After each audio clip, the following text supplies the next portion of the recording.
welcome to the show. Thank you. Thanks for coming. Thank you. And next to you is your new girlfriend, Juliet Octavio. And Correct. she's here with you to support you. Correct. And you have something to say against your ex-wife. Soon to be ex-wife, yes. Soon to be. Soon to be. What happened to you and Joanne? So, do you want to know right from the very beginning? How did you meet? I first met her online. When was this, sir? End of 2018. Okay. So, I was invited to come to the Philippines by one of my best friends, Filipino, living in Australia. Okay. I come over in, I believe it was end of January, February. Yes, sir. Spent about 2 weeks here up in Pangasinan. Okay. Loved the country, loved the people, had a thank great you. time. Thank you, sir. I went back home, still talking to Joanne online. I didn't meet with her on my very first trip. The first time you came to the Philippines, you did not meet her yet? I did not meet her yet. No, I specifically did not meet her. Why? It was intentional not to meet her yet? It was and it wasn't. I was up in Pangasinan and she was down here in Manila. Why did you not meet? We were still talking and getting to know each other online Okay. first.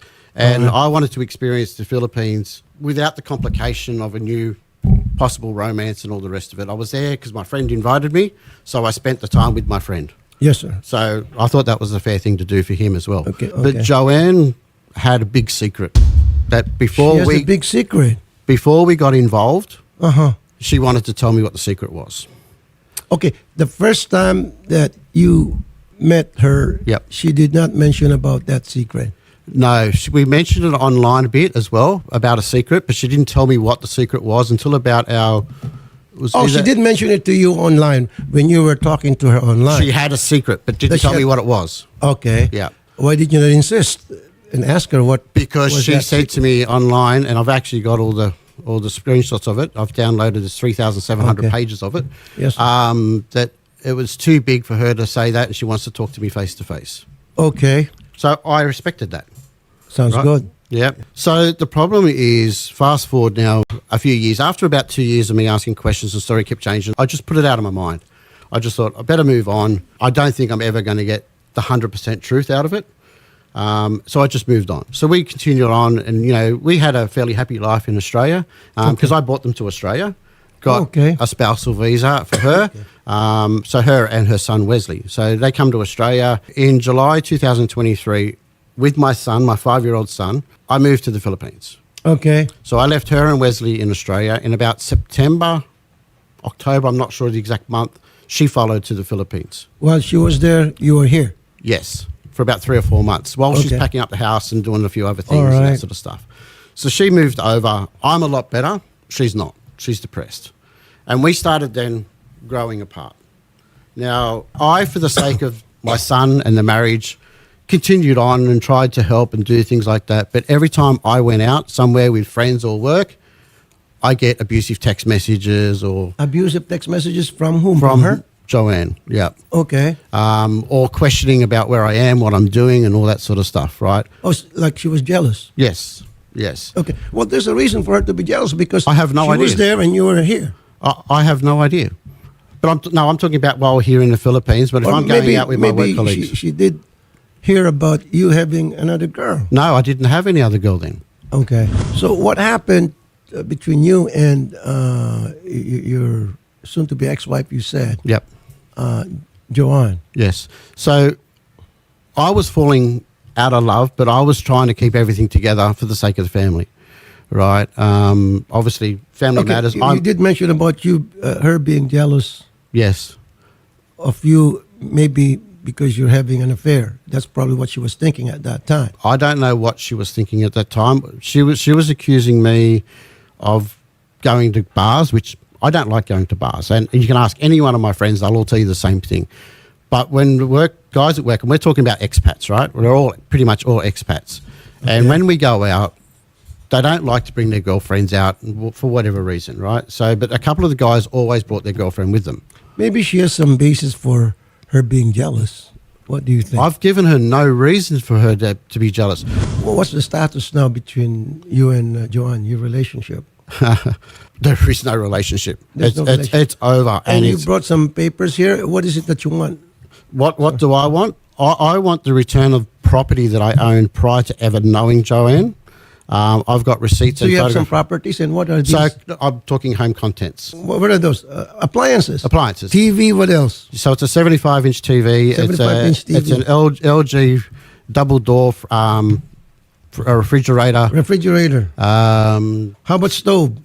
No, I purchased that here in the Philippines. Okay. I purchased 2 aircons in the Philippines under my name. 2 aircons. Two Okay. aircons. Okay. The queen bed I owned beforehand. I'd like that back. You want it back? The queen bed. We had like 7 electric fans that we Wow, purchased. that's a lot. Yeah, Queen bed. I just want 2 for the house that I'm living 7 in now. I'm not asking for much. Electric fans. You know. Okay. I'm asking for 1 sofa. She's got One- 3. Okay, 1 sofa. She's got 3. The casserole. I've got the other stuff. There's stuff that I have already taken The out of the sandok, house. the kitchen utensils. Some of them I've got. Like I said, I've taken some items out. We had what they call a parenting and separation agreement signed. How about the plates and forks and spoons? And No, I left all them. okay. I left all them. I left the house with a handful of things, not everything that I owned previously, and maybe a handful of things that were conjugal. Okay. Are you ready to talk to her, sir? Yes. Yep. She's right here with us. Yep. Papasukin na.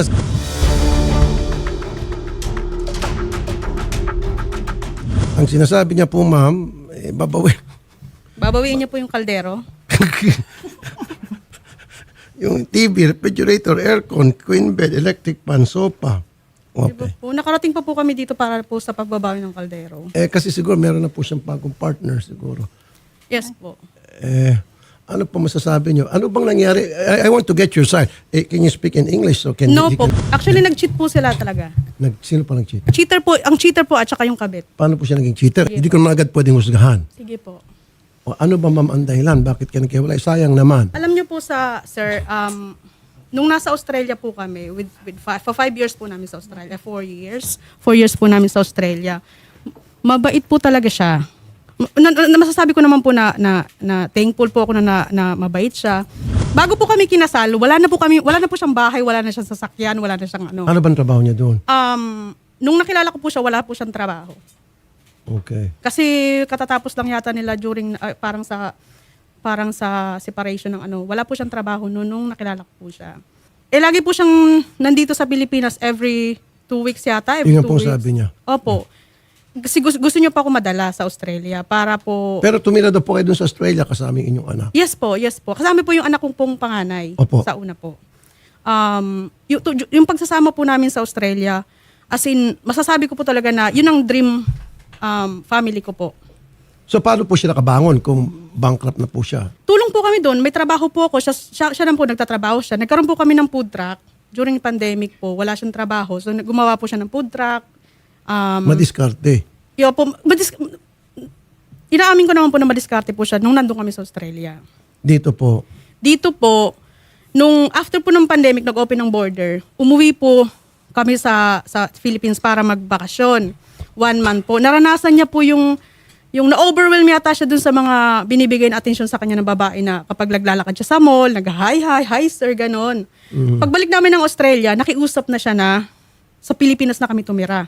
Kasi mas masaya daw dito. Okay. So ako naman po, sabi ko, iba kasi sa Pilipinas pag wala kang trabaho. Mahirap po talaga. True. On my part din po, may nahirapan po rin po ako maghanap ng trabaho dito. So ang sabi ko sa kanya, pag nakahanap ka ng trabaho na hindi magko-compromise yung comfort ng mga bata, kasi kawawa naman, iuwi natin sa Pilipinas, mahihirapan sila doon. Ang ganda na ng buhay natin dito. Nagkakaroon kami ng financial problems sa Australia, pero hindi po nagsasuffer ang marriage namin. Okay po kami. Which is, nagpapasalamat po ako doon. Kaya lang po, nang umuwi na po ko, pinayagan ko po siya nang nakahanap siya ng trabaho dito po sa Pilipinas. Kaya lang po, pumayag na po ako nang umuwi dito kasi na-issue po siya sa nagmamassage.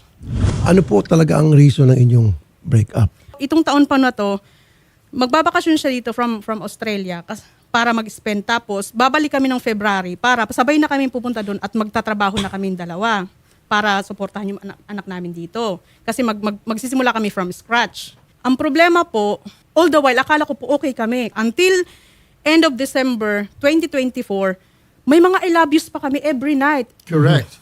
Because I was trying to keep it together for the family, but I just couldn't do it anymore. So, wala po sa akin ng problema. Okay. Wala po sa akin ng problema. So, akala ko po okay kami. Yung pala, magka-chat na po pala sila niyan. Tapos nung September 20 last year, nung bumalik siya ng Australia, dalawa na siya ng trabaho dito last year, nagkontakan na pala silang dalawa at ang pinalabas niya, dyan sa kakabit niya, na hiwalay na daw po kami, which is hindi po talaga totoo yun dahil ang messages namin, wala akong ideya na may ginagawa na siyang kalokohan.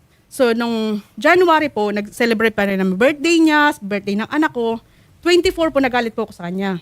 January 24. Kasi galing siya ng Pampanga. Hindi ko siya makontak. Nasa bar siya sa Pampanga. Hindi ko siya makontak. So, lahat ng frustration ko po, na ano ko na, parang sumabog na po sa akin. Sabi ko, pag hindi mo ako ma-message ng 5 a.m., wala ka nang babalikan. Okay. So, umuwi siya ng Maynila. Dumating siya sa bahay, nag-away kami.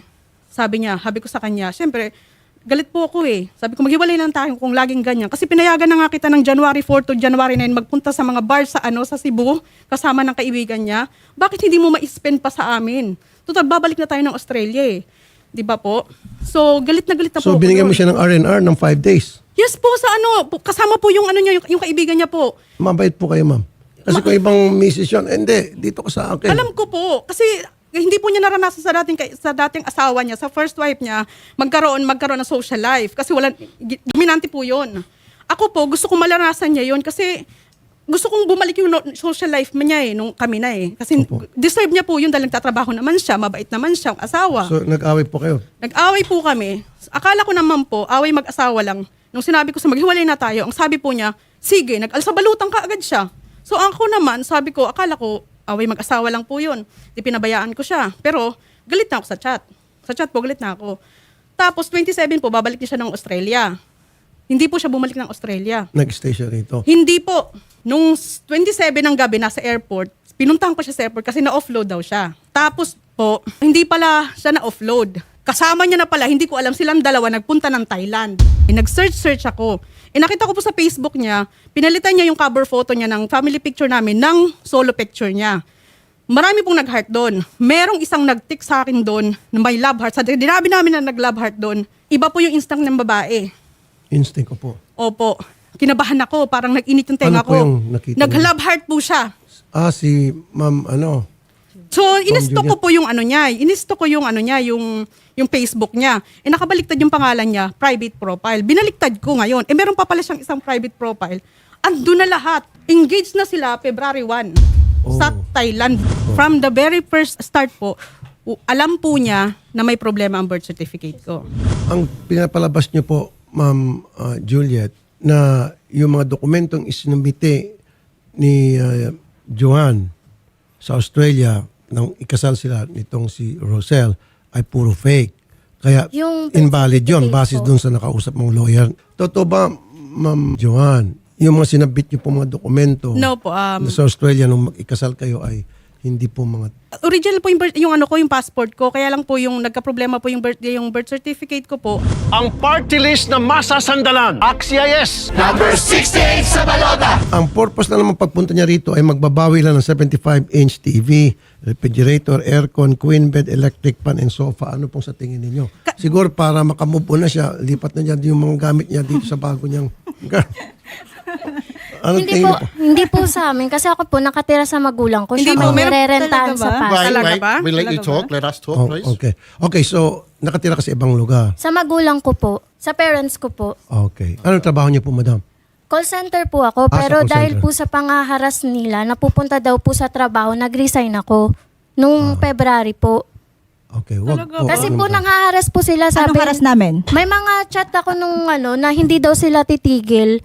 Na kahit yung niya po, kapatid, hindi ka naman kasali sa issue. Bakit Hindi ka ka rin sumasali? Bakit hindi ka rin naman kasali sa issue kay kabit ka eh? Kaya nga bakit nandito tatlo nga kami Oh, hindi ka Oo, pwede. hindi ka Kung pwede gusto dahil- mo kaming dalawa lang. If you don't want my sister here, you also should go outside because this She is the didn't want matter. to be here. They've asked her to come in. Then you go. Attorney Garrett. Yes po, Senator. Magandang Okay. hapon po. Kasal sa Australia, itong si Joanne at saka itong si Russell, Australian citizen. However, may mga allegation na hindi raw tamang dokumento, sinumite, etc. But anyway, regardless, kasal sila. Ngayon, itong si Australian guy, meron na siyang girlfriend bago, and the Australian gentleman, gusto niyang bawiin yung mga gamit di ba, pagkasal, ano ba tawag na, lahati dapat sa property nila pag nagkahiwalay? Meron po tayong tinatawag, Senator, kapag may kasal na conjugal property. Yes. Or kapag wala pong prenuptial agreement, ang pagmamayari ng isa ay pagmamayari ng parehas po sa kasal. Right.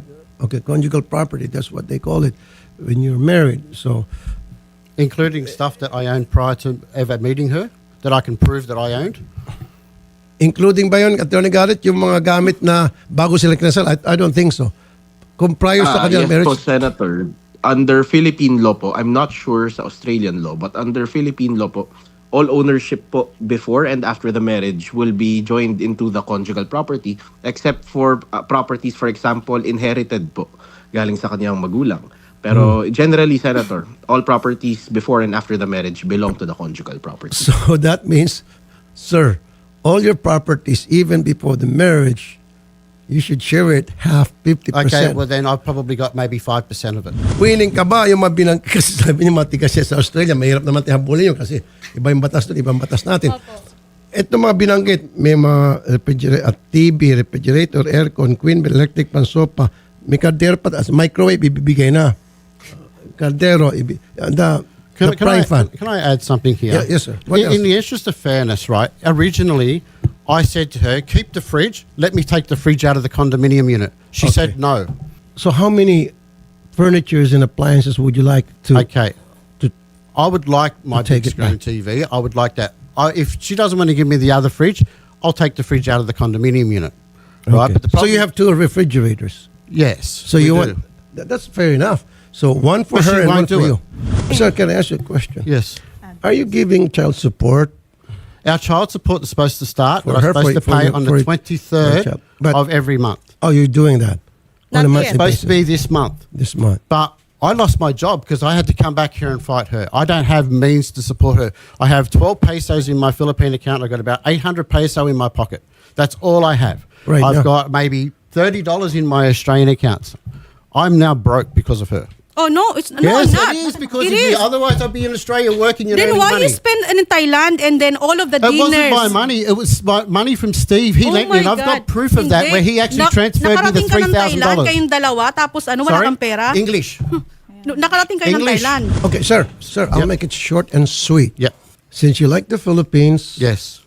and you seem to me like a good guy, staying here and saying good things about our country, and you said that you're broke, let these appliances and these furniture stay with her, and I'm just going to get you a new refrigerator, new aircon, new queen bed, new electric fan, and sofa. How's that?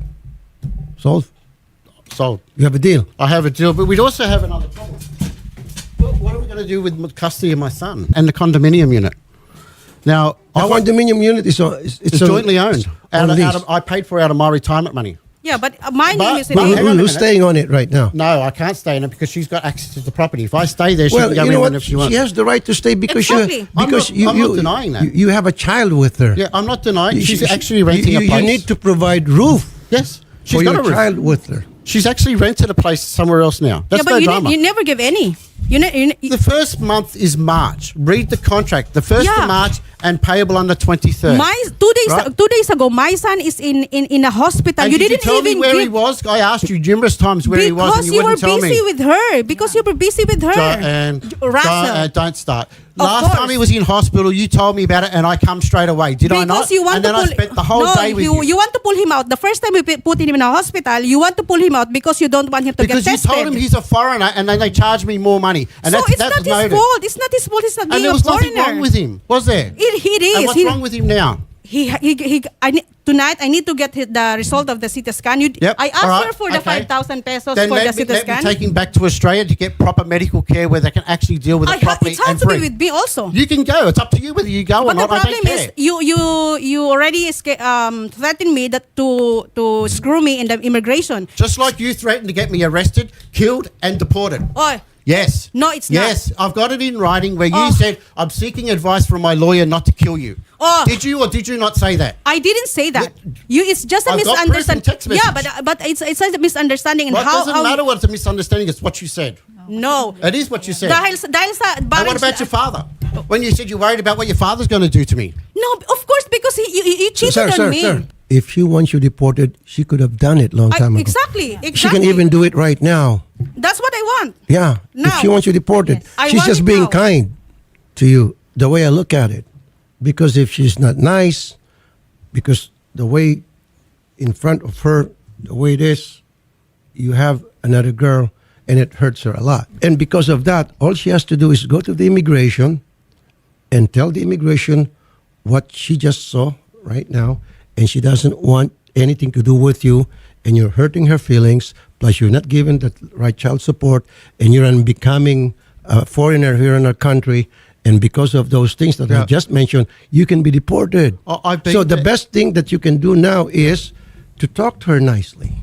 I've been Talk- trying. You know, talk the to last her. 2 months I've been trying to Don't deal be with her. don't be mean to her. I No. wasn't. If I were you, you have to appease her. Okay, I'm trying. Sir, why don't you guys talk it out amicably and settle it between the two of you, minus Phase two. Juliet. And It's Rita. just you and her. Okay. And let's see what's going to happen. Yep. After the show, I'll have you talk to each other, and then whatever she decides after you guys talk, if she says I want him deported, then you're out of luck. You'll be out of luck, and you can say goodbye to the Philippines. And I'm serious. Okay. So if I were you, talk to her nicely. Have a heart-to-heart talk with her. And in doing so, also consider your child with her. I said, and I've always... No. No, I understand it. I understand. Let's forget about the refrigerator. The No, I TV, am. The Kaldero, listing thing, etc. I am. I'm Let's talk forgetting about the all that. child. I said, I've always said that I was happy for her to keep custody of Michael. I just want Thank what we you. agreed on was I have unrestricted access when I'm in the Philippines. Exactly. Now, But she won't let's let do me it do this that. way. We're going to go on break, and then I'll have you and her talk, just the two of you, Yep. over there, the lounge, and let's see what's going to happen. And then I'll get back to you after 30 minutes before the end of the show, and let's see what she has to say. Okay. And I will follow what she has to say. Usap kayo, ma'am, na maayos. Ano? Sige po.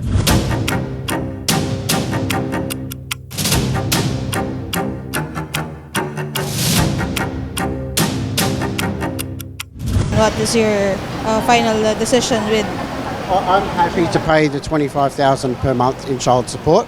If Michael's expenses are greater than $50,000, she needs to provide receipts, and I'll pay 50% of that. He's saying that if the expenses exceed with $50,000, then you have to provide Yes, receipts. everything, including the therapies. Okay. Number one. Okay, we're good with that. Okay. With the child support. Okay, and then As far as she doesn't push through any deportation orders, obviously, I still want to have unrestricted access with my son. I understand that he can't be with Juliet. That's no problem. I don't have an issue with that. He won't be with Juliet. He won't stay with Juliet at all. But it has to be unrestricted, like, because she wants me to be there. She wants to be there with me and my son and the nanny. And I don't think that's... so does it mean you'll just have to agree with the co-parenting setup? You're okay with that? Yes. I just want to say apologize for the sake of him not to deported. We are not cheating because during the time that I met him, you already separated. You No, already broke up with her, Yan, with him. Willing naman ako hiwalayan kung yun yung magiging kapayapaan yung dalawa. Ayaw lang ni ma'am sana matigil na rin yung mga posting, yung mga ganon, okay? Wala nang ganon.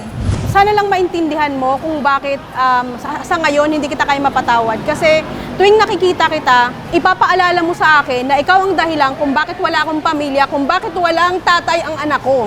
So sana naiintindihan mo yon bago mo pinatulan siya. Dapat nag-antay ka ng divorce muna kami, hindi yung 2 hours lang kami nag-away, kasaman muna siya. We will accompany you to the SSDD to have an agreement. Okay? We will schedule it and the reporter will call you.